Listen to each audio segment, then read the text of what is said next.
നമുക്ക് അടിപൊളി ടേസ്റ്റ് ആയിട്ടുള്ള ഒരു ഓട്സ് ഉപ്പുമാവ് ഉണ്ടാക്കി നോക്കിയാലോ.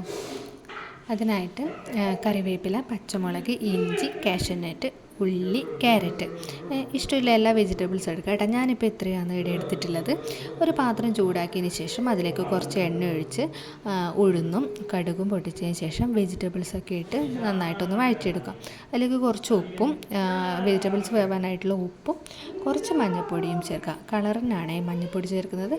അപ്പോൾ ആവശ്യമില്ലാത്തവർക്കാണെങ്കിൽ അത് ചേർക്കണമെന്നില്ല. അപ്പം ഒരുപാടങ്ങ് വഴണ്ടി വരുമൊന്നും വേണ്ട. കുറച്ച് ഒന്ന് വഴറ്റിയതിന് ശേഷം ആവശ്യമായിട്ടുള്ള വെള്ളം എടുക്കുക. ഞാനിവിടെ 1 കപ്പ് ഓട്സിന് 1 കപ്പ് മുഴുവനായിട്ടും വെള്ളം എടുത്തിട്ടില്ല. കുറച്ച് കുറവായിട്ട് വെള്ളം എടുത്തു. എന്നാലേ നമുക്ക് ഇത് സ്റ്റിക്കി ആയിട്ട് നിൽക്കാണ്ട് വിട്ട് നിൽക്കുമല്ലോ. അപ്പം വെള്ളം തിളച്ചതിന് ശേഷം നേരത്തെ റോസ്റ്റ് ചെയ്ത് വെച്ച ഓട്സ് കുറച്ചായിട്ട് ഇട്ട് കൊടുത്ത് ഇളക്കിക്കൊണ്ടിരിക്കുക.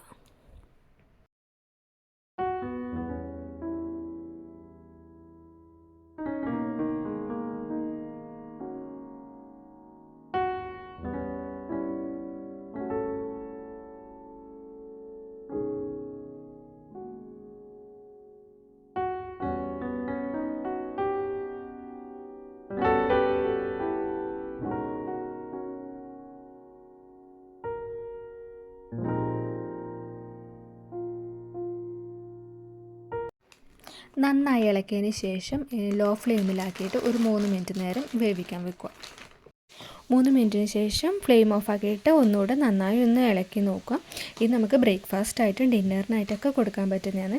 ഞാൻ എൻ്റെ മക്കൾക്ക് ഡിന്നറായിട്ട് കൊടുക്കുന്നതാണ്. കാരണം അവർക്ക് ഭയങ്കര ഇഷ്ടമുള്ളൊരു ഐറ്റമാണ്. എല്ലാവരും ഉണ്ടാക്കി നോക്കുക. താങ്ക്